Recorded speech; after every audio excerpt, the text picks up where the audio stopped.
கர்த்தருடைய பரிசுத்த நாமத்துக்கு மகிமை உண்டாவதாக. இந்த மீண்டும் இந்த அதிகாலை வேளையிலே கர்த்தருடைய வார்த்தையை தியானிக்கும்படியாய் வந்திருக்கிற காத்திருக்கிற உங்களோடு கூட இந்த நாளில் தேவனுடைய வார்த்தையை உங்களுக்கு ஆசீர்வாதம் தரவும் பாடல் ஆசீர்வாதமாக இருக்கவும் தேவன் கிருபை செய்வாராக. விசேஷமாக இன்று மாலை நமக்கு அமாவாசை ஜெப நேரம். ஆகவே அந்த ஜெப நேரத்திலே விசுவாசிகள் எல்லாரும் உங்களுடைய வீடுகளிலே எப்பொழுதும் போல ஜெபத்திலே தரித்திருங்கள். கர்த்தருடைய வார்த்தையை கொடுக்கிற நேரத்திலே கர்த்தருடைய வார்த்தையை கேளுங்கள். கர்த்தருடைய வார்த்தையினாலே பலப்படுங்கள். கர்த்தருடைய வசனம் கேட்கக்கூடாத பஞ்சகாலத்திற்குள்ளாக நாம போய்கொண்டிருக்கிறோம். ஆகவே கர்த்தருடைய வசனத்தை கேட்கக்கூடிய இந்த நாட்களை கர்த்தருடைய பிள்ளைகள் நீங்கள் பயன்படுத்திக் கொள்வீர்களானால் நீங்கள் ஞானவான்கள். ஏனென்றால் தேவனுடைய வசனம்தான் நம்முடைய வாழ்க்கைக்கு அது தீபமாய் இருக்கிறது, வெளிச்சமாய் இருக்கிறது. இந்த தீபமும் இந்த வெளிச்சமும் நமக்கு இல்லாவிட்டால் நம்முடைய வாழ்க்கையை இருளாகவும் காரிருளாகவும் மாற்றுவதிலே பிசாசு எப்பொழுதும் முயற்சித்துக் கொண்டிருக்கிறார். ஆகவே கர்த்தருடைய வார்த்தைகளை கேட்பதற்கு முன்பதாக ஒரு பாடலை பாடுகிறேன். தெரிந்த பாடல், தெரிந்தவர்கள் என்னோடு கூட சேர்ந்து பாடும்படியாய் கர்த்தருடைய நாமத்தை மேம்படுத்தும்படியாய் கேட்டுக்கொள்கிறேன்.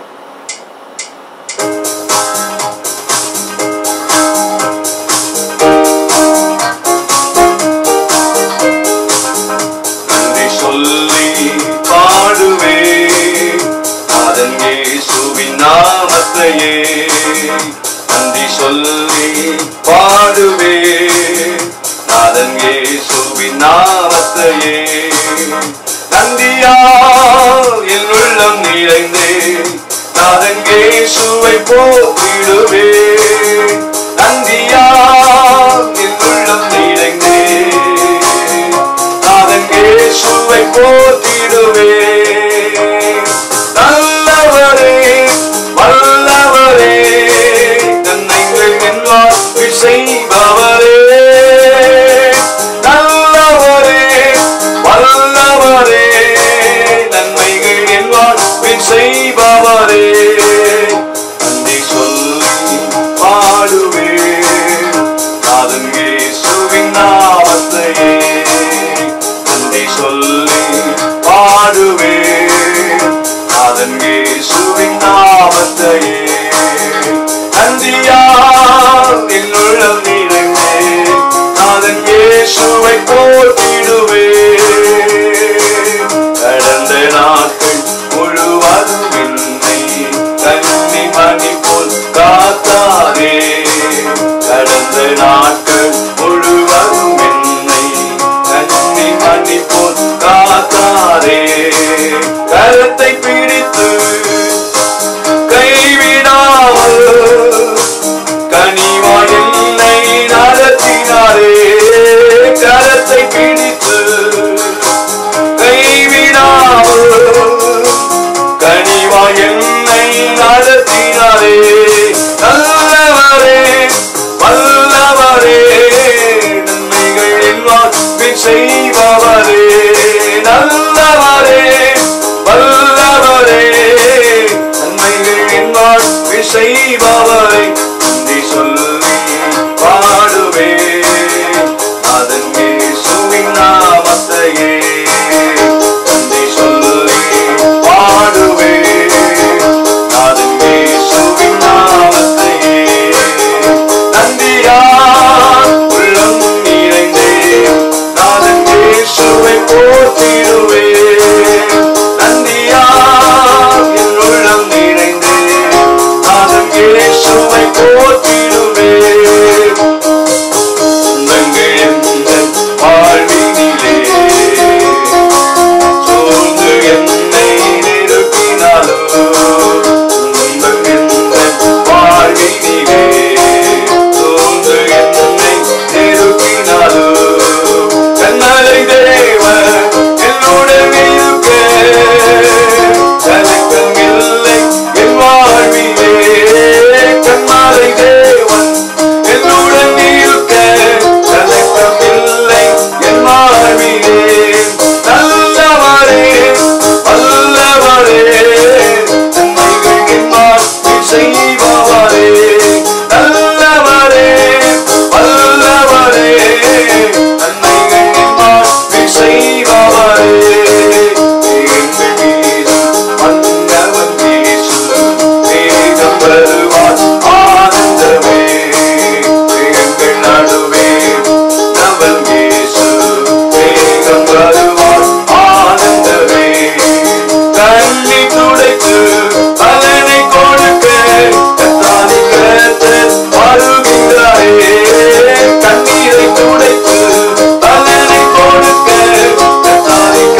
கர்த்தருடைய நாமத்திற்கு மகிமை உண்டாவதாக.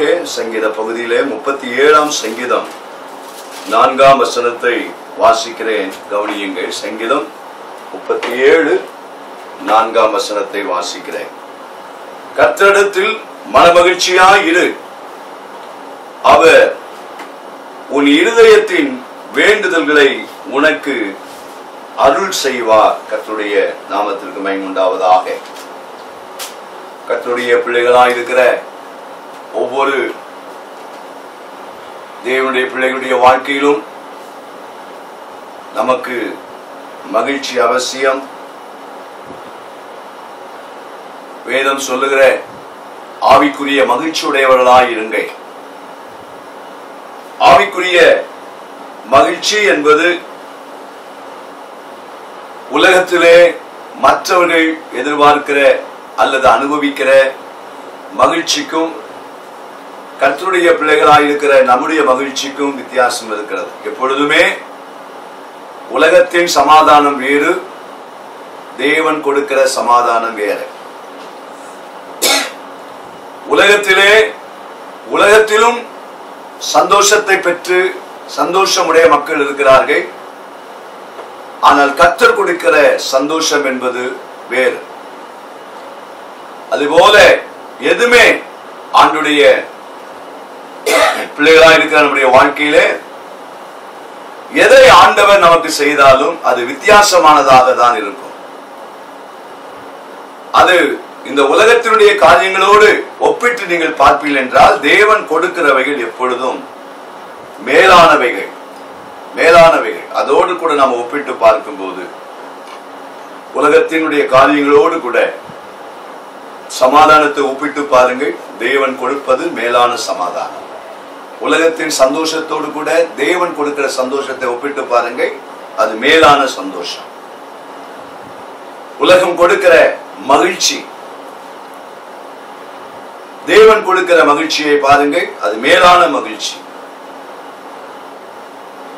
ஆண்டுடைய பிள்ளைகள் நம்முடைய வாழ்க்கையிலே மேலான ஒன்றை அனுபவிக்கதான் நாம் ரட்சிப்பை பெற்றிருக்கிறோம்.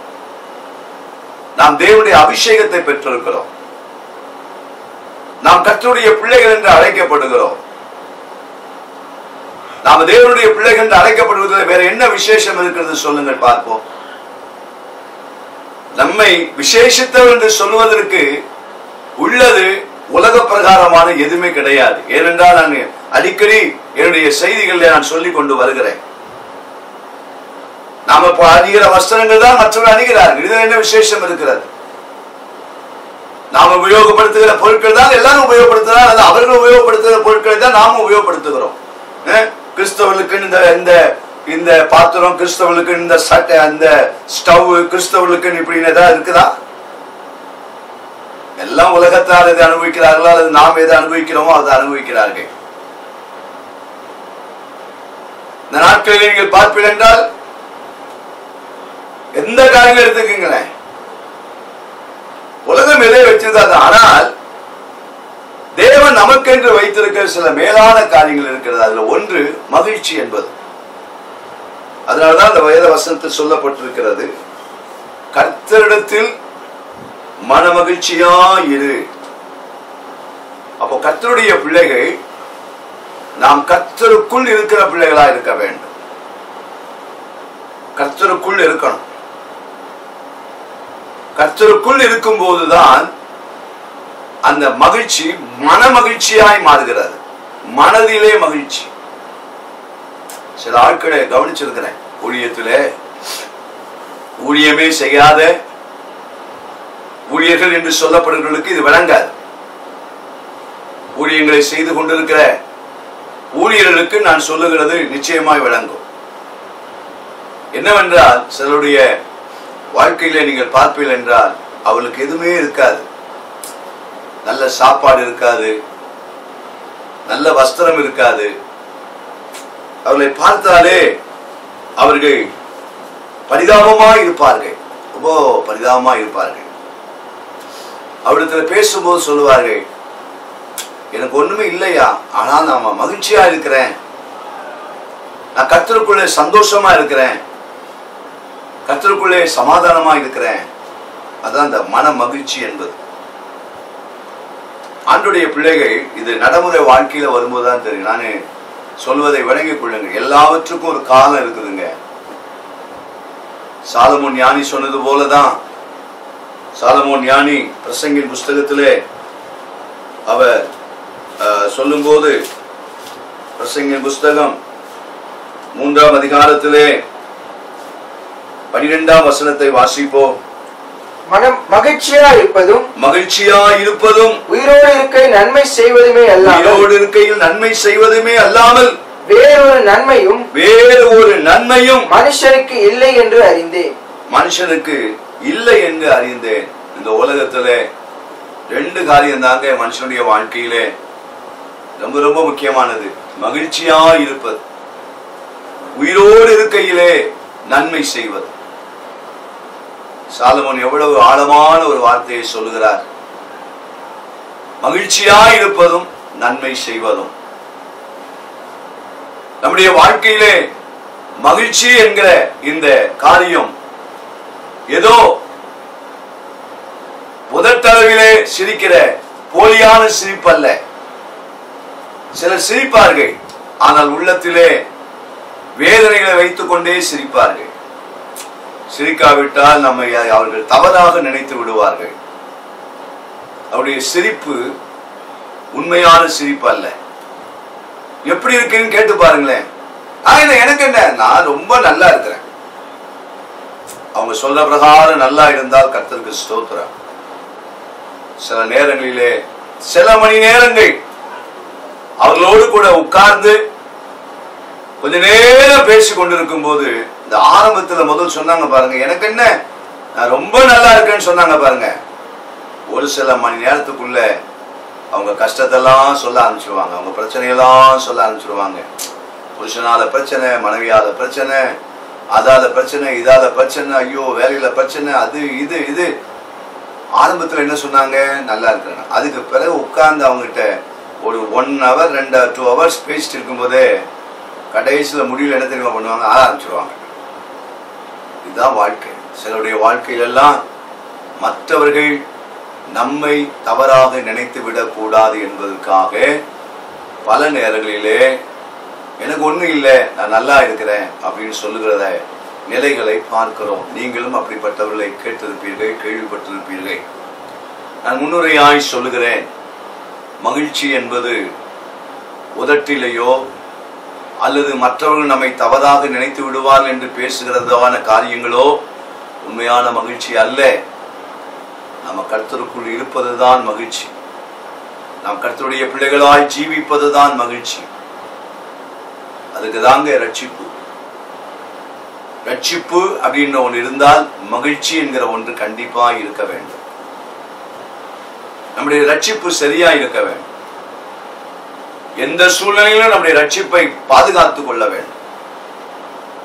ஆரம்ப வேளையிலே சொல்லுகிறேன், இந்த செய்தியை கேட்க அன்பான கர்த்தருடைய பிள்ளைகளே, ஆகூப் தீர்க்கதரிசன புஸ்தகத்திலே அவர் சொல்லும் போது, ஆகூப் தீர்க்கதரிசன புஸ்தகம் 3ஆம் அதிகாரத்திலே 18ஆம் வசனத்தை வாசிக்க கேட்போமாக.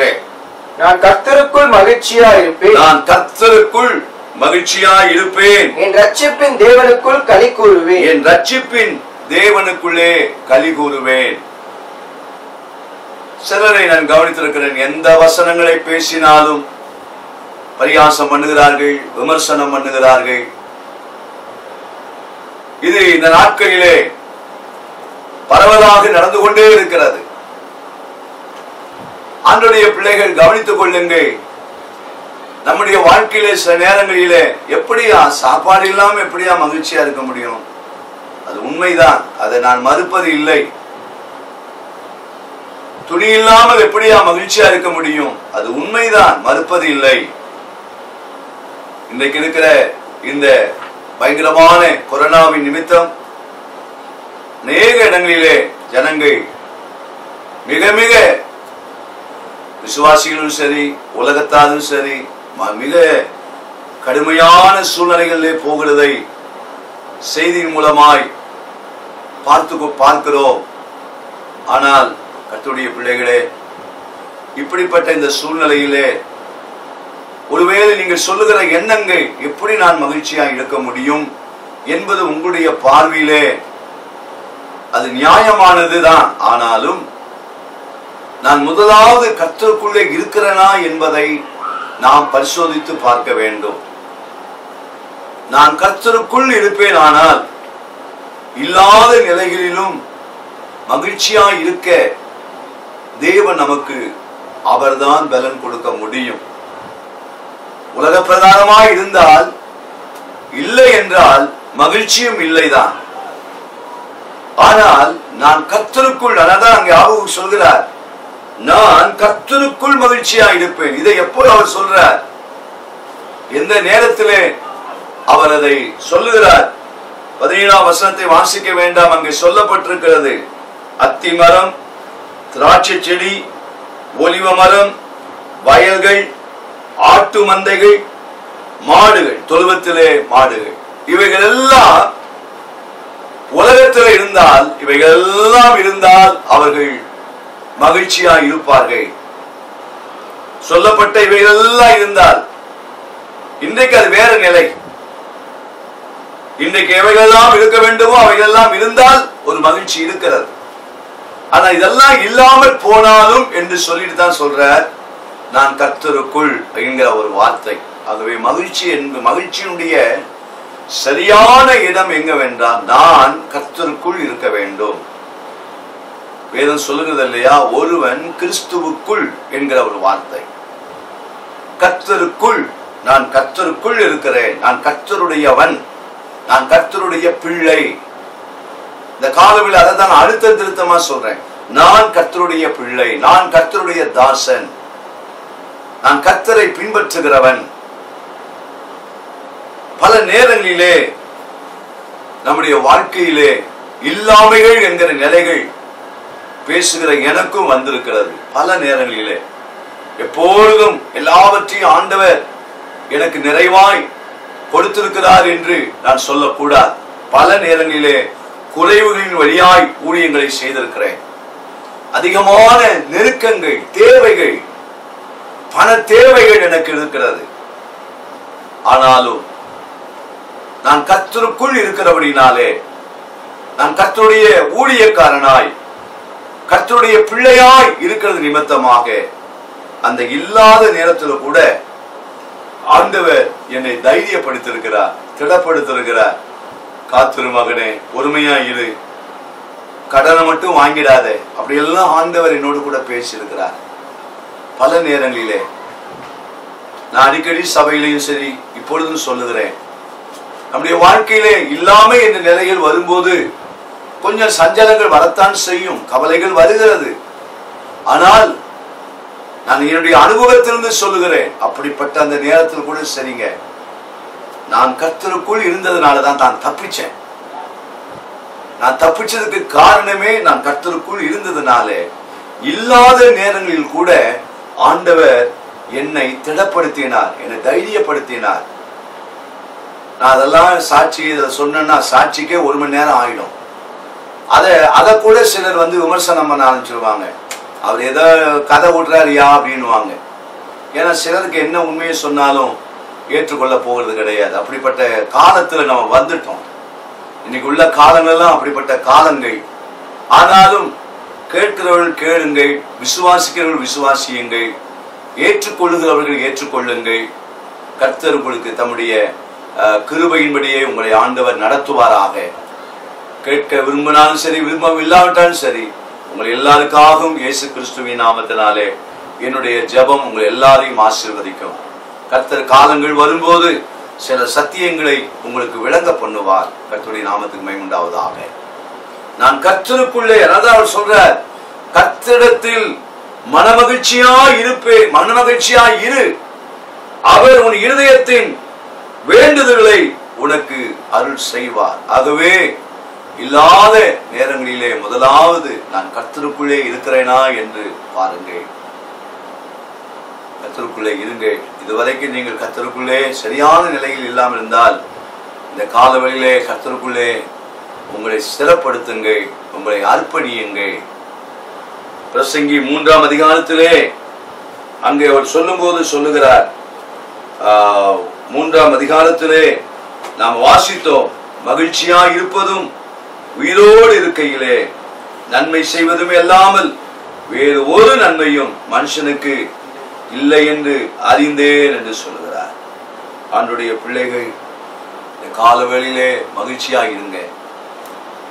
உலக பிரகாரமான நிலைகள் அல்ல.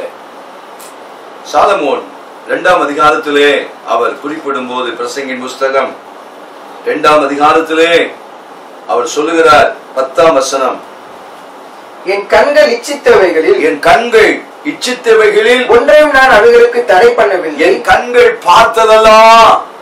ஏன்னா சாலமோனை பற்றி கர்த்தருடைய பிள்ளைகளுக்கு தெரியும். அவர் எப்பேற்பட்ட நிலையிலே இந்த உலகத்திலே அவர் வாழ்ந்தார். தாவீதுடைய மகன். அவர் சொல்றார், என் கண்கள் இச்சித்தவைகளில் நான் அவைகளை தடை பண்ணவே இல்லை. ஒன்றை கூட, ஒரு கடையில போயிட்டா இது வேணும்னா அது அவருக்கு வந்துடும் வீட்டுக்கு. இந்த நாட்களுடைய நிலையில் நான் சொல்ல வேண்டும் என்றால், போனை கையில வைத்துக் கொண்டு ஆன்லைன்லயே புக் பண்ணி எல்லாம் வந்தது. இப்ப சாப்பாடெல்லாம் அப்படித்தான். கொரோனா வியாதி நிமித்தமா காய்கறிகள் மற்றதெல்லாம் வசதி படைத்தவர்கள் வீட்டுல இருந்து அவர்கள் புக் பண்ண கரெக்டா வீட்டுல கொண்டு எல்லாம் சப்ளை பண்ணிடுறாங்க. என்ன வேணுமோ போன்ல எல்லா மெனுவும் வந்துருது. ஹோட்டல் இருக்கிற அவ்வளவு மெனுவும் செல்போனுக்குள்ள இருக்குது. வீட்டுல உட்கார்ந்துகிட்டு எல்லாம் வந்துருது. இப்ப உள்ள நிலைகள்லாம் அப்படிதான். இப்ப வியாதியும் வீட்டுக்குள்ள வருது. என்ன பண்றது? ஆன்லைன்ல வியாதியும் வருது.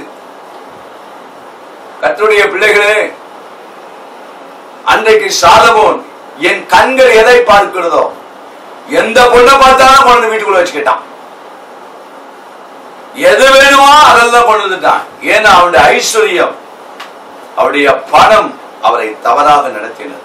அதனாலதான் நான் எப்பவுமே சொல்லுவேன், உடுக்கிறதுக்கு சாப்பிடுறதுக்கு இருக்கிறதுக்கு தான் பணம் இருக்கணும். அதுக்கு மேல பணம் இருந்ததுன்னா ரொம்ப ஜாக்கிரதையா இருக்கணும், ரொம்ப கவனமா இருக்கணும். நம்ம பணம் ஒரு நாளும் பாவம் அல்ல.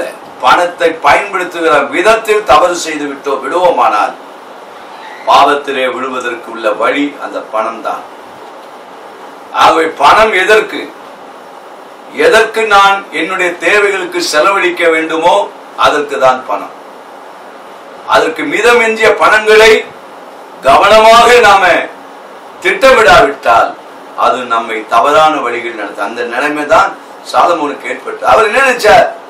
என் கண்கள் விரும்பினதெல்லாம் நான் ஏற்றுக்கிட்டேன்னா அதுதான் எனக்கு மகிழ்ச்சி அப்படின்னு அவர் நினைச்சார். வசனத்தை வாசிப்போம். என் இருதயத்திற்கு ஒரு சந்தோஷத்தையும் நான் வேண்டாம் என்று விலக்கவில்லை. என் இருதயத்துக்கு ஒரு சந்தோஷத்தையும் வேண்டாம் என்று நான் விலக்கவே இல்லை. நான் செய்த முயற்சிகள் எல்லாம் என் மனம் மகிழ்ச்சி கொண்டிருந்தது. என் மனம் மகிழ்ச்சி கொண்டிருந்தது. இதுவே என் பிரயாசங்கள் எல்லாவற்றினாலும் சொல்ற, நான் செய்த எல்லா முயற்சிகளிலும் என் மனம் மகிழ்ச்சி கொண்டிருந்தது. அப்போ எதெல்லாம் கொண்டு வந்து வீட்டுல வச்சிருந்தாரோ, இந்த காலத்து பிறகு சொல்றேன், டிவி இருக்குதா அதுல ஒரு மகிழ்ச்சி, ஒரு கிரைண்டர் இருக்குதா அதுல ஒரு மகிழ்ச்சி, வீட்டுக்கு தேவையான எல்லா பொருள் இருக்குதா அதுல இருக்கிற மகிழ்ச்சி, இதெல்லாம் அவருடைய முயற்சி. எதெல்லாம் அவருடைய கண்ணு பார்த்ததோ அதெல்லாம் அவர்கிட்ட வந்துருச்சு. எல்லா முயற்சி வந்துட்டு இவ்வளவுதான். அதுக்கு பிறகு அவர் சொல்ற 11ஆம் வசனத்துல, எல்லாத்தையும் நான் பட்ட எல்லா பிரயாசத்தையும் கண்ணோக்கி பார்த்தேன், இதோ எல்லா மாயையும் மனதுக்கு சஞ்சலமா இருந்தது. நல்ல யோசிச்சு பாருங்க. விரும்பினதெல்லாம் வந்துடுச்சே, அப்ப எவ்வளவு சந்தோஷமா இருக்கணும். கண்ணு பார்த்ததெல்லாம் வந்துடுச்சே.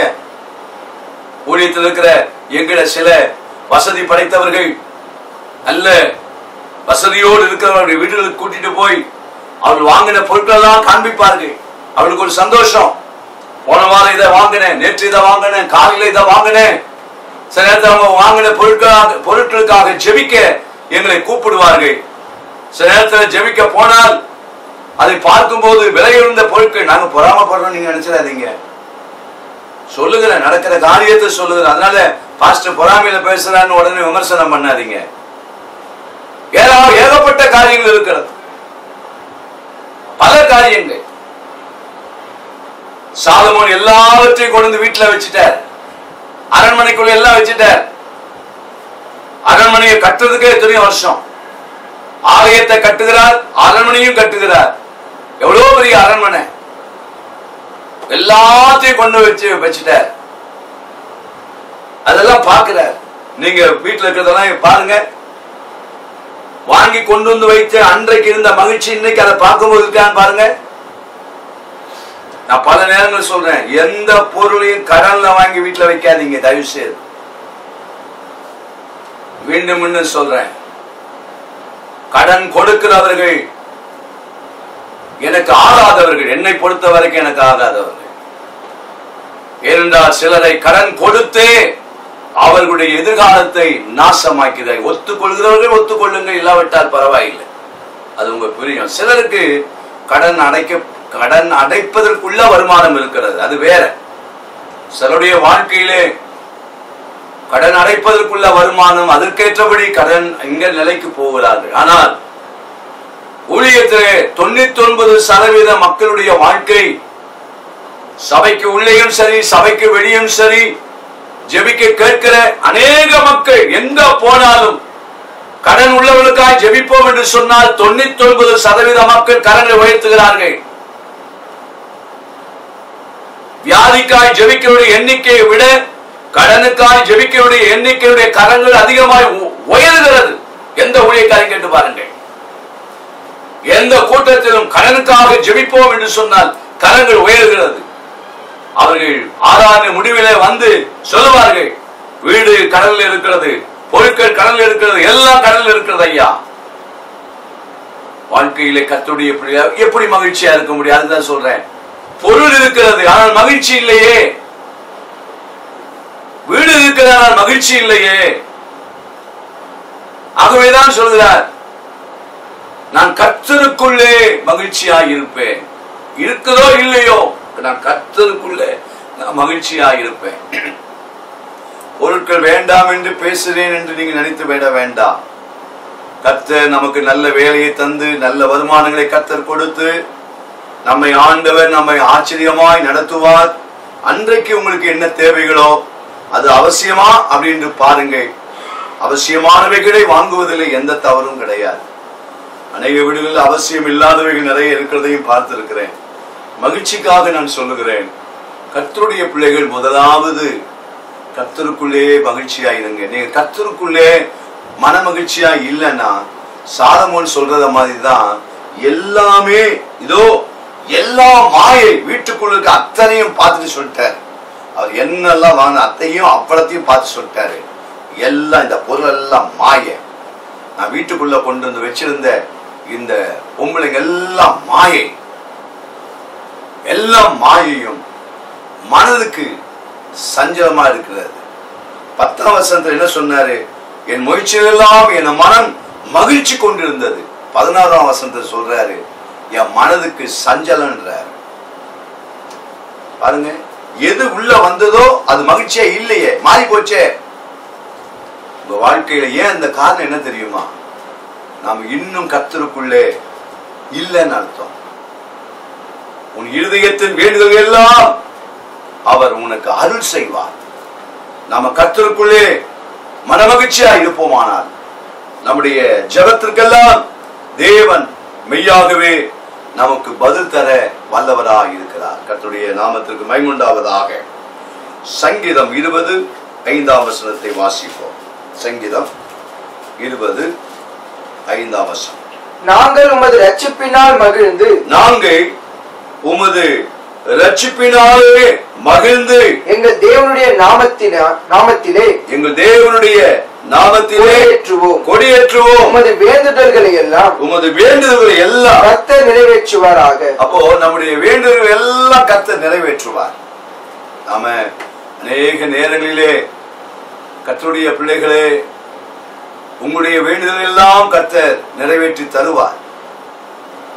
கர்த்தரிடத்தில் மனமகிழ்ச்சியாக இரு, உன் இருதயத்தின் வேண்டுதல்களை அவர் அருள் செய்வார் என்பது நாம ஜெபம் பண்ணாம எப்படிங்க கர்த்தர் நமக்கு தருவார்? நாம ஜெபம் பண்ணணும், நாம உபவாசம் பண்ணணும். இது நாட்களில் சொல்லுவார்கள், ஜெபம் பண்ணாவிட்டா பரவாயில்லை, உபவாசம் பண்ணாவிட்டா பரவாயில்லை. அது அவங்களுக்கு பரவாயில்லையா இருக்கட்டுங்க. யாருக்கு வேண்டாம் அது வேண்டாம் தான். எப்பவுமே சாப்பிடுற நேரத்துல பாத்துக்குங்க, ஒரு 10 பேர் உங்க கூட பந்தியில உட்கார்ந்து சாப்பிடுறான்னு வச்சு கொள்ளுங்க. ஒரு கல்யாண வீட்டுக்கு போறீங்க, அங்க விருந்து பரிமாறப்படுகிறது. ஒருத்தருக்கு ஸ்வீட் வைக்கிறாங்க, ஆனா அவர் சொல்றாரு எனக்கு ஸ்வீட் வேண்டாம், எனக்கு சர்க்கரை வியாதி, அதனால எனக்கு ஸ்வீட் வேண்டாம். அதனால அந்த 10 பேருக்கும் ஸ்வீட் போடாம போயிடுவாரு. வேண்டானவருக்கு ஸ்வீட் வேண்டாம், அவ்வளவுதான். அப்படியே அடுத்த இலைக்கு போறாரு, அங்க ஸ்வீட் வைக்கிறாப்புல. ஒருத்தருக்கு சிக்கன் சொல்ற, நான் சிக்கன்லாம் சாப்பிட மாட்டேன், வெறும் பிரிஞ்சு மட்டும் போடுங்க. அவருக்கு சிக்கன் வேண்டாம், சிக்கன் அவருக்கு கொடுக்க மாட்டாங்க, அவ்வளவுதான். வேண்டும் வேண்டாம் என்பது அவருடைய தனிப்பட்ட விருப்பம். அதுக்காக நான் ஜெபம் பண்ணாமே நல்லா இருக்கிறேன், நான் உபவாசம் பண்ணாமலே நல்லா இருக்கிறேன் என்பதை சொல்லி ஜெபிக்கிறவர்களையும் உபவாசிக்கிறவர்களையும் குறை சொல்லுகிற நிலைக்குள் நாம் தள்ளப்படக்கூடாது. ஒரு நாள் அந்த நிலைக்குள் நாம் தள்ளப்படவே கூடாது. ஜெபிக்கிற எனக்கு தான் தெரியும், உபவாசிக்கிற எனக்கு தான், என்னை போன்ற அருமையான கர்த்தருடைய பிள்ளைகளாக இருக்கிற உங்களுக்கு தான் தெரியும் ஜெபம் நம்மை எந்த அளவுக்கு மகிழ்ச்சிக்குள்ளே நம்மை நடத்திருக்கிறது. நான் ஜெபிக்கிறதுனாலே, நான் உபவாசிக்கிறதுனாலே என்னை கர்த்தர் எவ்வளவு மகிழ்ச்சிக்குள்ளே ஆண்டவர் வைத்திருக்கிறார், எவ்வளவு சந்தோஷத்துக்குள் வைத்திருக்கிறார், எவ்வளவு சமாதானத்துக்குள் வைத்திருக்கிறார்.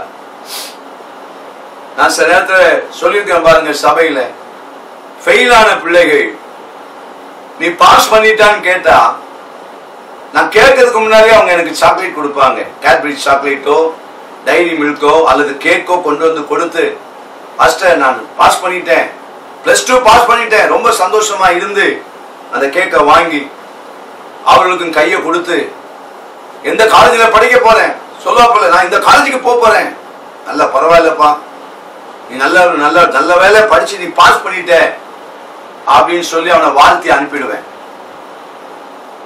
அடுத்த நாள் அல்லது மதிய நேரத்தில் அவங்க பெற்றோர்கள் வருவார்கள். பெற்றோர்கள் வரும்போது அவங்க சோகமா உள்ள வரதை பார்ப்பேன். என்னடா சோகமா வராங்க, பாஸ் பண்ண பையனை பற்றி எவ்வளவு சந்தோஷமா சொல்ல வராங்க நான் நினைச்சிட்டு இருப்பேன். அவங்க உள்ள வரும்போது சோகமா வருவாங்க. என்னன்னு கேட்பேன், பாஸ்டர் பையன் ஃபெயில் ஆயிட்டான் பாஸ்டர், பாஸ் பண்ணுவான்னு நினைச்சேன், எந்த சப்ஜெக்ட்ல அவன் ஃபெயில் ஆயிட்டான் பாஸ்டர், 2 சப்ஜெக்ட் போயிட்டான், 3 சப்ஜெக்ட் போயிட்டான், அல்லது ஒரு 40 மார்க்கு குறைஞ்சி போச்சு பாஸ்டர்.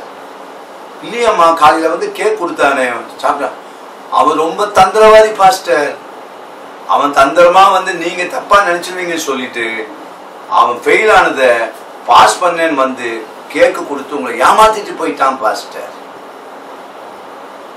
எனக்கு தூக்கி வாரி போட, பாவி, ஃபெயில் ஆனத வந்து நீ பாஸ்ன்னு வந்து சொல்லி இதுல வேற சாக்லேட் வேறையா, கேக்கு வேறையா?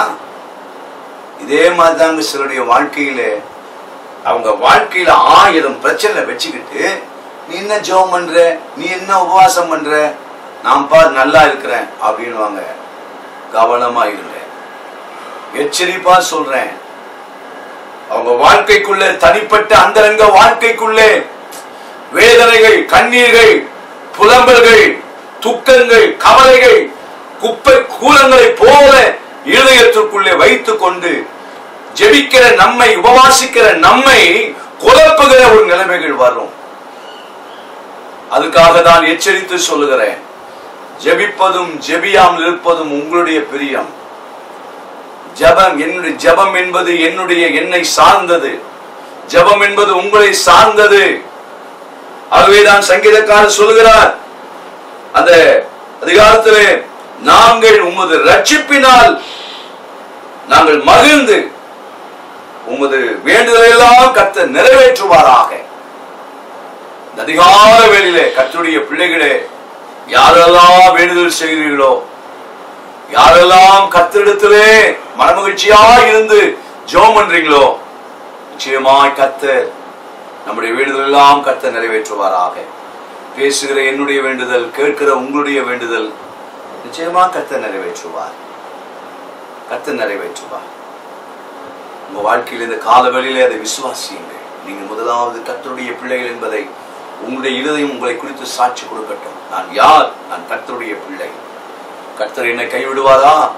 கர்த்தர் என்னை வெட்கப்படுத்துவாரா? கர்த்தர் என்னை விட்டு தூரமாய் போய்விடுவாரா? இல்லை.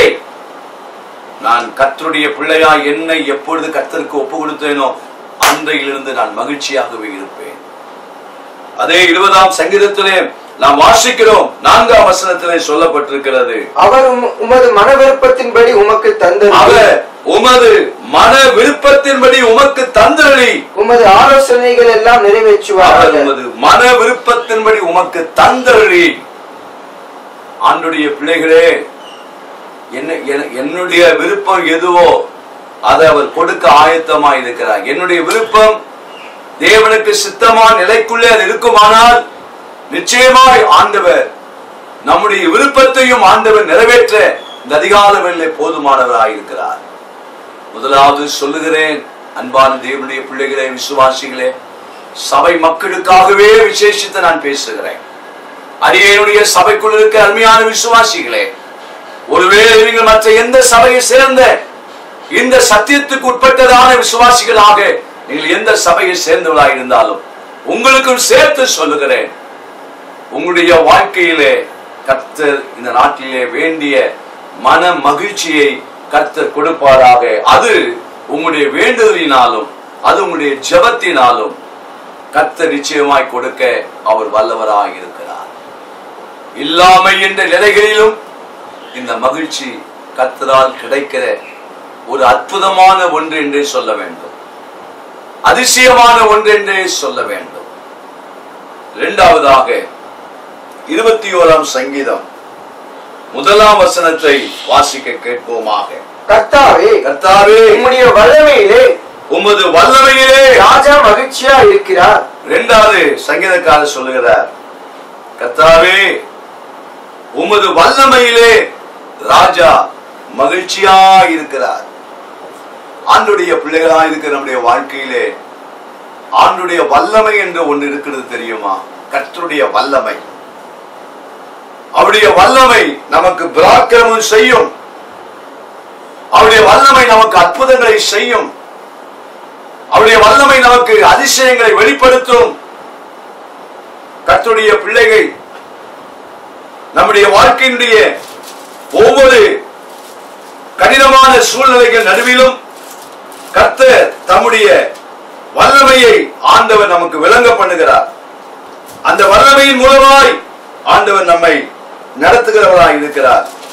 உங்கள் வாழ்க்கையிலே சொல்ல விரும்புகிறேன், நீங்கள் மகிழ்ச்சியாயிருப்பதற்கு ஆண்டுடைய வல்லமையை நம்பி வாழுகிற பிள்ளைகளாய் இருக்க வேண்டும்.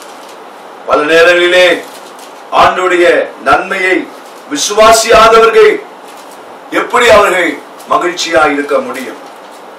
உங்க வாழ்க்கையிலே எந்த ஒரு கடினமான சூழ்நிலைகளிலும் ஆண்டவர் தம்முடைய வல்லமையை ஆண்டவர் அனுப்ப போதுமானவராய் இருக்கிறார்.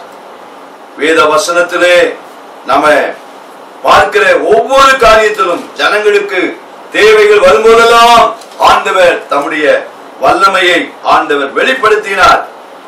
இந்த நாட்களிலும் ஆண்டவர் தம்முடைய வல்லமையை நமக்கு ஆண்டவர் வெளிப்படுத்த அவர் போதுமானவராய் இருக்கிறார். உங்க வாழ்க்கையிலே ராஜா தம்முடைய வல்லமையிலே அவர் மகிழ்ச்சியாய் இருக்கிறார். உங்களுடைய ரட்சிப்பிலே எவ்வளவு களி கூறுகிறார். அவருடைய விடுதலையிலே அவர் எவ்வளவு பெரிய ஆட்களா இருந்தாருங்க.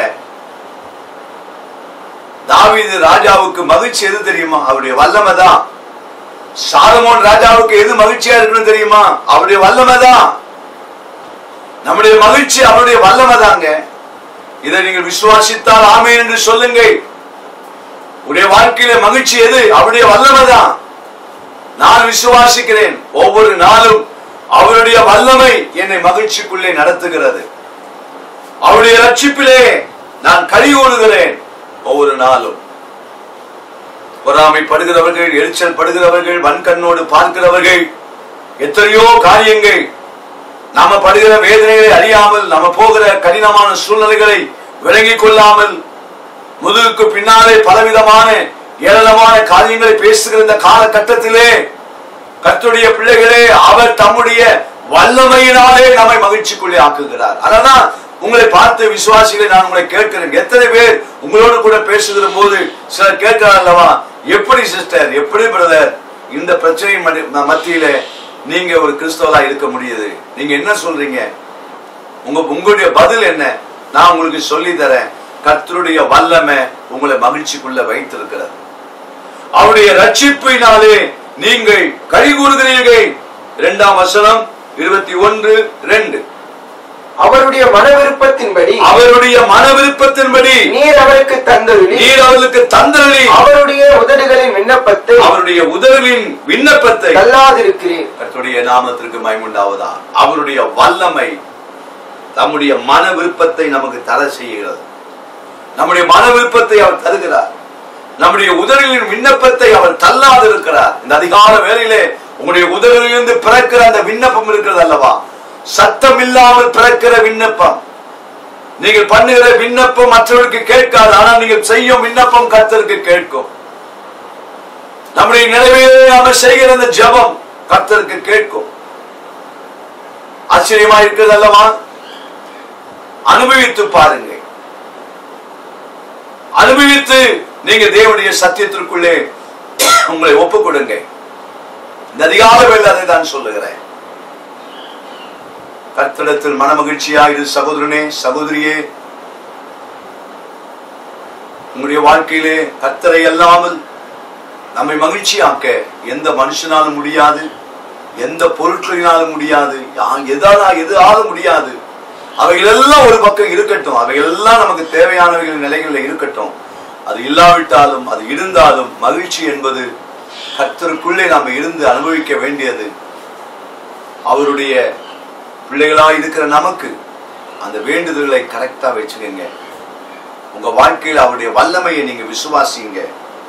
21ஆம் சங்கீதத்திலே 6ஆம் வசனத்தை வாசிப்போம். அவரை நித்திய ஆசீர்வாதங்களுக்குள்ளாக்குகிறீர். அவர் அங்கே சொல்லப்பட்டிருக்க அவரை நித்திய ஆசீர்வாதங்கள் உள்ளவராக்குகிறீர். அவரை உங்களுடைய சமூகத்தின் மகிழ்ச்சியினால் பூரிப்பாக்குகிறீர். பாருங்க, ஆண்டவருடைய பிள்ளைகளை கர்த்தர் எப்படி வைத்திருக்கிறார். இது ஒரு ராஜாவை குறித்து சொல்லப்பட்டிருக்கிறது. ராஜாவுக்கு தன்னை சுற்றிலும் எவ்வளவு ஆட்கள் இருக்கிறார்கள் என்கிற மகிழ்ச்சியை விட சிலருக்கு என் பக்கத்துல இவ்வளவு ஆட்கள் இருக்கிறாங்க, நம்ம பக்கத்துல எவ்வளவு ஆட்கள் இருக்கிறார்கள் என்கிறது முக்கியம் அல்ல. கர்த்தர் என் பட்சத்தில் இருக்கிறார் என்பதுதான் எனக்கு மகிழ்ச்சி. அல்லேலூயா. எனக்கு உதவி செய்கிறவர்கள் இத்தனை 1000 பேர் இருக்கிறார் என்பது அது இரண்டாவது. இதை ஏற்படுத்தினவர் கர்த்தர். ஆனால் முதலாவது கர்த்தர் என் பட்சத்தில், கர்த்தர் என்னோடு கூட. ராஜாவுடைய முழுமையான இடம் எங்க தெரியுமா? அங்கே சொல்லப்பட்டிருக்கிற அவரை நித்திய ஆசீர்வாதங்கள் உள்ளவராக்குகிறீர். அழியாத ஆசீர்வாதங்களை ராஜா கர்த்தரை சார்ந்திருக்கும் போது அந்த ஆசீர்வாதங்களை தேவன் கொடுக்கிறார். அவரை உம்முடைய சமூகத்தின் மகிழ்ச்சியினாலே பூரிப்பாக்குகிறீர். இந்த காலவேளையிலே அவருடைய பிரசனம், அவருடைய சமூகம், உன் பிரசனம் ஒன்றே எனக்கு போதும் ஐயா. 2 பேர் கூடி நீங்கள் ஜெபிக்கிறீர்களா? அங்கே அவருடைய சமூகம் இருக்கட்டும், அவருடைய பிரசனம் இருக்கட்டும். தேவை நமக்கு அவருடைய சமூகம், அவருடைய பிரசனம். அந்த பிரசனம், அந்த சமூகம் வந்துவிட்டால் இங்கே சொல்லப்படுகிறது போல அந்த மகிழ்ச்சியையும் கர்த்தர் நமக்கு தருவார். சேனையின் கர்த்தாவே உம்முடைய வாசஸ்தலங்கள் எனக்கு எவ்வளவு இன்பமானவை என்று சொல்கிறார்கள் அல்லவா? அதனுடைய நிலைமை என்ன?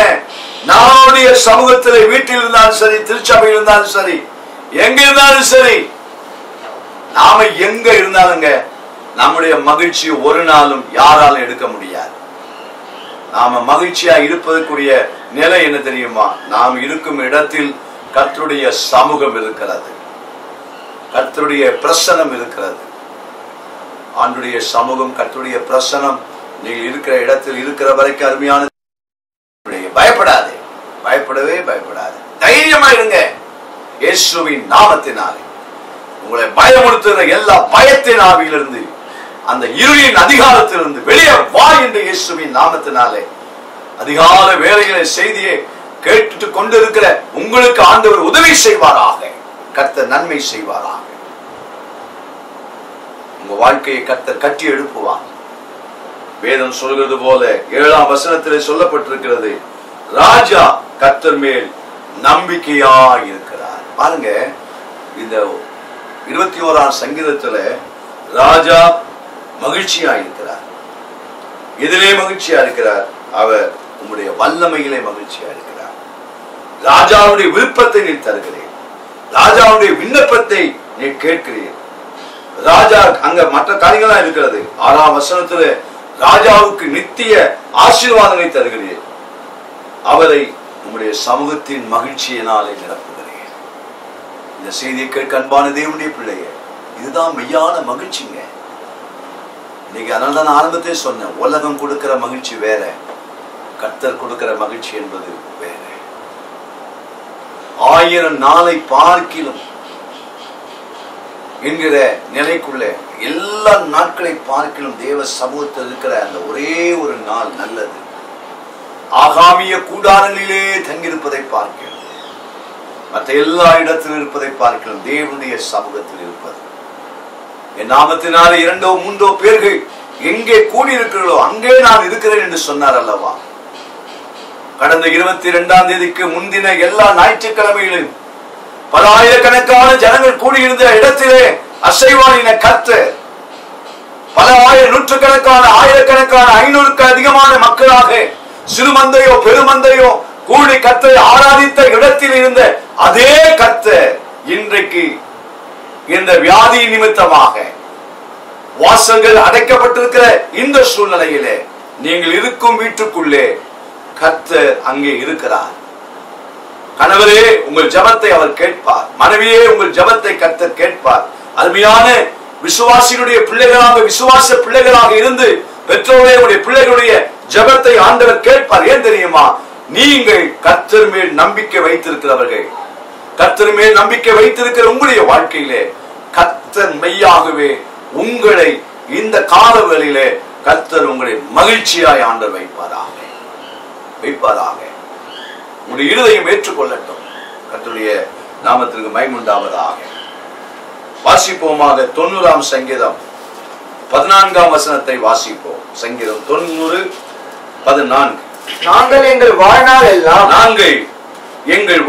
எல்லாம் களி கூர்ந்து மகிழும்படி, நாங்கள் எங்கள் வாழ்நாளெல்லாம் களி கூர்ந்து மகிழும்படி காலையிலே எங்களை உமது கிருபையால் திருப்தியாக்கும். கர்த்தருடைய பிள்ளைகளே, 15ஆம் வசனம், தேவரீர் எங்களை சிறுமைப்படுத்தின நாட்களுக்கும் நாங்கள் துன்பத்தை கண்ட வருஷங்களுக்கும் சரியாய் எங்களை மகிழ்ச்சியாக்கும். 2 காரியத்தை இந்த வசனத்திலே பார்க்கிறோம். முதலாவது, எங்கள் வாழ்நாளெல்லாம் நாங்கள் களிகூர்ந்து மகிழணும். நம்ம வாழ்நாள் முழுவதுங்க நம்ம களிகூர்ந்து மகிழணும். சிலருடைய வாழ்க்கையிலே சில குறிப்பிட்ட நாட்கள் தான் மகிழ்ச்சி இருக்கிறது. சில குறிப்பிட்ட நாட்கள், எல்லா நாளும் அவங்க மகிழ்ச்சியா இருக்க மாட்டாங்க. அடிக்கடி நம்ம பயன்படுத்துற ஒரு வார்த்தை இருக்குதுல்ல, ஹாப்பி ஹாப்பின்ட்டு. Happy Christmas, happy Easter, happy new year, happy birthday, happy wedding day. அது என்ன, அந்த நாள் மட்டும்தான் ஹாப்பி. மற்ற நாள்லாம் எப்படி? அது அப்படியே வழக்கமாயிடுச்சு. இந்த நாள் வந்து அதை சொல்லணும், அப்படி ஒரு வழக்கம்.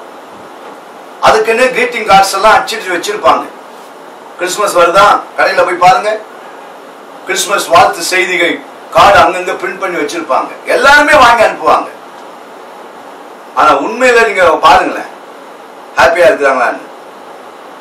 இது அப்படியே ஒரு வழக்கம் ஆயிடுச்சு, அப்படியே பழக்கம் ஆயிடுச்சு. நான் அதுக்கு தப்பாலாம் சொல்ல, அதெல்லாம் ஒரு வழக்கம், அவ்வளவுதான். அது ஒரு உலகத்தினுடைய பழக்கம். யாரை பார்த்தாலும் அதை வாழ்த்துகிறோம், ஒருத்தரை நம்ம வாழ்த்துக்கிறோம், அவ்வளவுதான். ஆனால் என்னுடைய வாழ்நாள் முழுவதும் அந்த குறிப்பிட்ட நாள் என்பது அல்ல. வாழ்நாள் முழுவதும் என் வாழ்நாளெல்லாம் நான் களிகூர்ந்து மகிழும்படி காலையிலே உமது கிருபையால் என்னை திருப்தியாக்கும். மகிழ்ந்து களிகூறும்படி.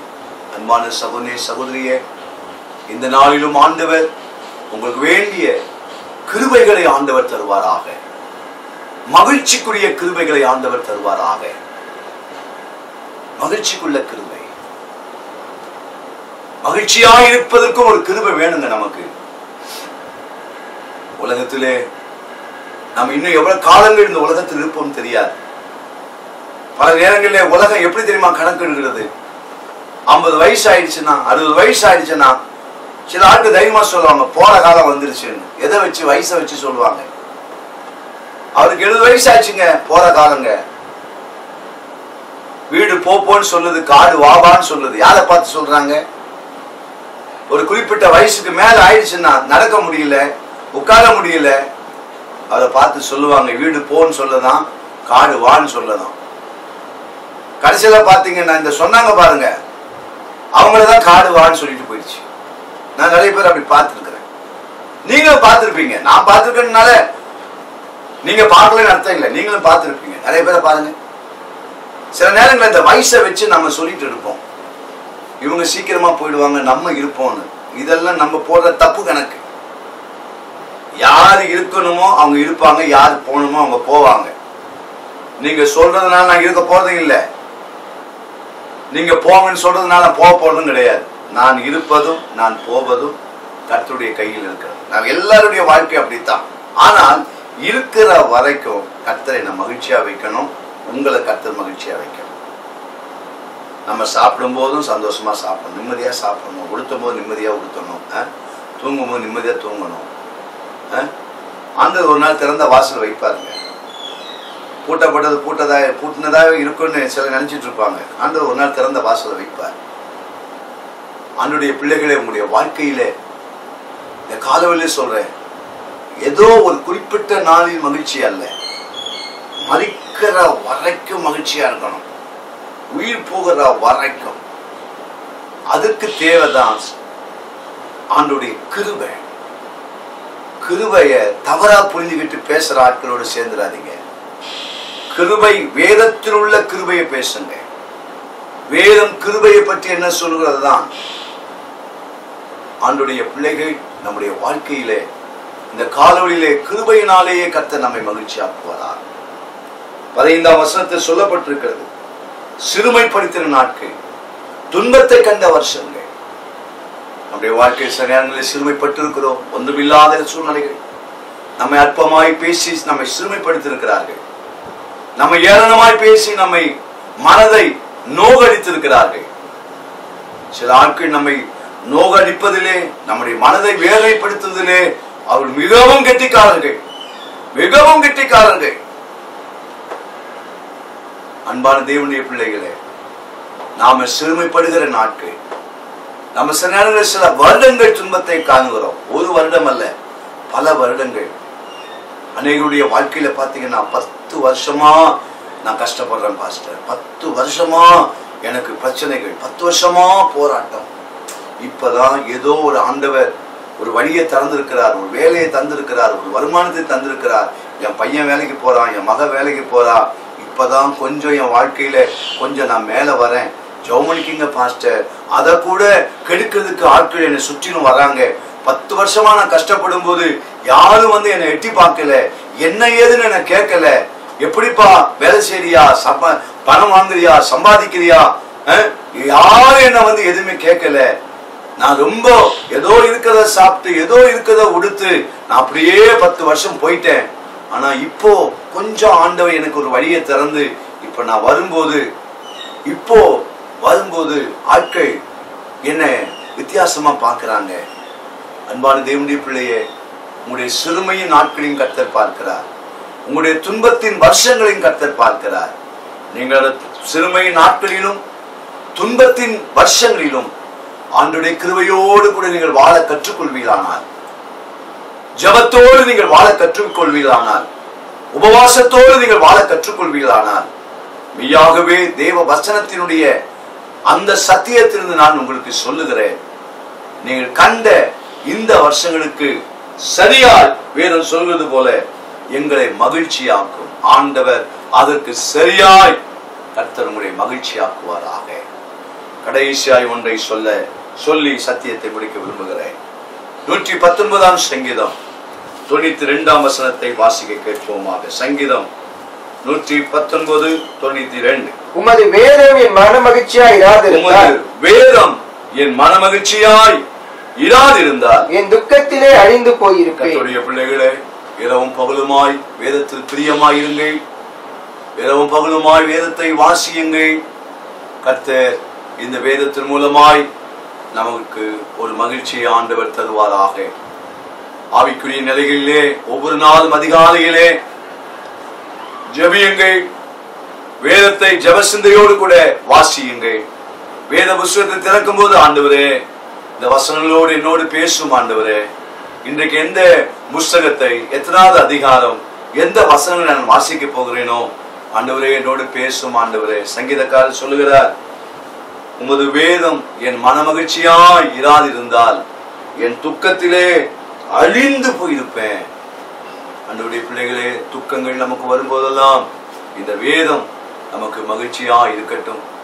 ஒருவேளை குடும்பத்திலே சகோதரியே துக்கமாய் அமர்ந்திருக்கிறாயா? சகோதரரே துக்கமாய் நீங்கள் அமர்ந்திருக்கிறீர்களா? பிள்ளைகளே துக்கமாய் இருக்கிறீர்களா? கர்த்தர் நம்மை மகிழ்ச்சிக்குள்ளாக்கும் அருமையான இந்த வேத புஸ்தகத்தை உங்களுடைய வீட்டிலே ஏதோ ஒரு மூலையில வைத்து விடாதீர்கள். உங்களை மகிழ்ச்சியாக்கும் புஸ்தகத்தை வாசியுங்கள். இன்றைக்கும் கர்த்தர் இந்த சத்தியத்தின் மூலமாய் உங்களை மகிழ்ச்சியாக்குவார் என்று நான் கர்த்தருக்குள்ளே விசுவாசிக்கிறேன். அவருடைய ஊழியக்காரனாய் விசுவாசிக்கிறேன். 77ஆம் வசனத்தை வாசிப்போம். 119 77. 119 77. நான் பிழைத்திருக்கும்படிக்கு உமது இரக்கங்கள் எனக்கு கிடைப்பதாக உம்முடைய வேதம் என் மனமகிழ்ச்சி. உம்முடைய வேதம் என்னுடைய மனமகிழ்ச்சியாய் இருக்கிறது. 70ஆம் வசனம் 70. அவர்கள் இருதயம் நினந்தெண்ணி கொழுத்திருக்கிறது. அவருடைய இருதயம் நினந்தொண்ணி கொழுத்திருக்கிறது. நானோ உம்முடைய வேதத்தில் மகிழ்ச்சியாய் இருக்கிறேன். உம்முடைய வேதத்திலே மகிழ்ச்சியாய் இருக்கிறேன். அதிகால வேளையிலே கர்த்தருடைய பிள்ளைகளே, இந்த வேதம் 119ஆம் சங்கீதத்தில் உள்ள இந்த 176 வசனங்களும் ஒரு வேதம் போல காணப்படுகிறது. இந்த பரிசுத்த வேதாகமத்திலே ஏராளமான வசனங்கள் உள்ள பகுதி என்று யாரை கேட்டாலும் சொல்லுவார்கள் 119ஆம் சங்கீதம். ஆனால் அந்த 119ஆம் சங்கீதத்தினுடைய இந்த 176 வசனங்களும் நம்மை மகிழ்ச்சிக்குள்ளாக்கும் வசனங்கள். கர்த்தருக்கு சித்தமானால் இந்த நாளிலே உங்களுடைய தியானம் 119ஆம் சங்கீதமாகவே இருக்கட்டும். இந்த செய்தியை கேட்டுக் கொண்டிருக்கிற அதிகால வேளை நீங்கள் கேட்கிற விசுவாசிகளாக இருப்பீர்களானால் இன்றைக்கு நீங்கள் உங்களுடைய வேத தியானம் இந்த 119ஆம் சங்கீதமாக இருக்கட்டும். 176 வசனங்களையும் ஜெபத்தோடு கூட பொறுமையோடு இந்த செய்தியை நான் கொடுக்கும் போது இந்த 119ஆம் சங்கீதத்தை முழுமையாக இன்றைக்கு நான் ஒரு முறை வாசித்தேன். நான் பைபிள் ஸ்கூல்ல படிக்கும் போது இந்த 176 வசனங்களை மனப்பாடமாய் சொல்லி பரிசு பெற்றிருக்கிறேன். எத்தனையோ வருடங்கள் ஆகிவிட்டது. இன்றைக்கும் இந்த வசனங்கள் எனக்கு மகிழ்ச்சியை தருகிறது, எனக்கு சந்தோஷத்தை தருகிறது. உங்களுடைய வாழ்க்கையில இன்றைக்குள்ள வேத தியானம் 119ஆம் சங்கீதமா இருக்கட்டும். ஐயோ, இவ்வளவு சில ஆட்கள் அப்படிதாங்க, நிறைய வசனத்தை உள்ளதை விட்டுருவாங்க. 6 வசனம் உள்ளது எது, 16 வசனம் உள்ளது எது, அதை தான் அவங்க பார்ப்பாங்க. 6 வசனம் எது, 23ஆம் சங்கீதம். 16 வசனம் எது, 91ஆம் சங்கீதம். 2 வசனம் உள்ளது எது, 117. இவ்வளவுதான் இவங்க பைபிள். ஏன்னா திருப்பி பாக்குறாங்க எத்தனை வசனம் இருக்குதுன்னு. சிலருக்கு வசனம் அதிகமா இருந்தா வசனம் அதிகமா வந்தது. ஒரு அதிகாரத்தில் எத்தனை வசனம் இருந்தாலும் அத்தனையும் வாசித்து முடிக்கணும். குறைஞ்சது ஒரு நாளைக்கு நான் சொல்றேன், நீங்க எவ்வளவு பிஸியா இருந்தாலும் சரி, குறைஞ்சது 5 அதிகாரத்தை வாசிக்கணும். அதுதான் உங்களுக்கு மன மகிழ்ச்சியை தரும். சிலர்லாம் அதுக்கு மேல வாசிக்கிறாங்க. அதெல்லாம் கேட்டா ரொம்ப ஆச்சரியமா இருக்கும். சில ஆட்கள்லாம் முழங்காலே படிக்கிறாங்க, பைபிளை வாசிக்கிறாங்கன்னா சும்மா சாதாரண இல்லை. முழங்காலே 5 அதிகாரம் வாசித்து முடிச்சு முழங்காலே ஜெபம் பண்ணி எழுப்பிடுவாங்க. சிலருக்கு ஒரு அதிகாரத்தை உட்கார்ந்து வாசிக்கிறது கஷ்டப்படுவாங்க. இந்த காலவெளியிலே சொல்றேன், உங்களுடைய வாழ்க்கையிலே துக்கங்கள் நீங்குவதற்கு, கவலைகள் நீங்குவதற்கு, பாரங்கள் நீங்குவதற்கு அதிகாலை நேரத்தில் வேதமும் உங்க கையிலே இருப்பதாக. உங்களுடைய கைகளிலே வேதனத்தை ஏந்தி தேவ சமூகத்திலே ஒரு வார்த்தை, ஆண்டவரே உங்களுடைய வேதத்தில் உள்ள அதிசயங்களை பார்க்கும்படிக்கு என் கண்களை திறந்துள்ளோம் என்று ஒரு சிறிய ஜெபத்தை செய்து வேத புஸ்தகத்தை திறந்து ஒழுங்கான வேத வாசிப்புக்குள்ளே வைத்து அங்கொன்றும் இங்கொன்றுமாய் வாசியாமல் உங்களுடைய வாழ்க்கையில எப்படி வேதத்தை வாசிக்க நீங்கள் திட்டமிட்டிருக்கிறீர்களோ அதை ஒழுங்காக நீங்கள் செய்யுங்கள். வேதத்திலே நாம் வாசிக்கிறோம் 119 சங்கீதம் 174 வசனத்தை வாசிக்க கேட்போமாக. கர்த்தாவே, கர்த்தாவே, உம்முடைய ரட்சிப்பின் மேல் ஆவலாய் இருக்கிறேன். ரட்சிப்பின் மேல் ஆவலாய் இருக்கிறேன். உம்முடைய வேதம் என் மனமகிழ்ச்சி. உம்முடைய வேதம் என் மன மகிழ்ச்சி. எத்தனை முறை சொல்றார் பாத்தீங்களா? உம்முடைய வேதம் என் மன மகிழ்ச்சி.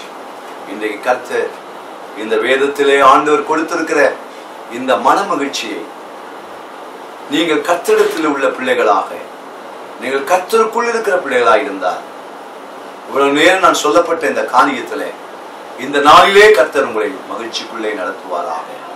என்னோடு கூட கண்களை மூடி ஜெபிக்க நீங்கள் ஆயத்தமாயிருக்கிறீர்களா?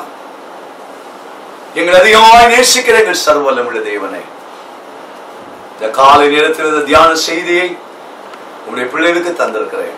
இதை கேட்கிற அருமையான அடியனுடைய சபை விசுவாசிகள், நீர் எனக்கு கொடுத்திருக்கிற மந்தை, உம்மை நேசிக்கிறவர்கள், அவருடைய வாழ்க்கையிலே கர்த்தாவே கர்த்தரிடத்திலே மனமகிழ்ச்சியாய் இருந்து அவருடைய இருதயத்தின் விருப்பத்தை எல்லாம் வேண்டுதல் எல்லாம் கர்த்தாவே நீர் அருள் செய்யும்படியாக நாங்கள் செபிக்கிறோம். எந்த நன்மைகளும் குறைவிடாதபடிக்கு அவர்கள் நிறைவாய் நடத்தும் ஆண்டவரே.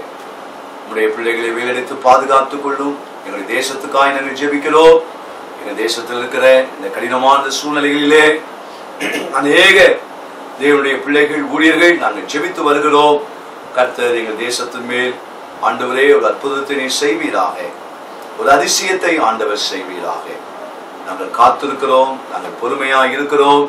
தேவனுடைய வல்லமை விளங்குவதாக. ஒவ்வொருவரையும் ஆசீர்வதியும் இயேசுவின் நாமத்தில் பிதாவே, ஆமென். என் ஆத்துமாவே கர்த்தரை ஸ்தோத்திரி, என் முழுமையோடு பரிசுத்த நாமத்தை ஸ்தோத்திரி. என் ஆத்துமாவே கர்த்தரை ஸ்தோத்திரி, கர்த்தர் செய்த சகல உபகாரங்களையும் மறவாதே. ஆமென்.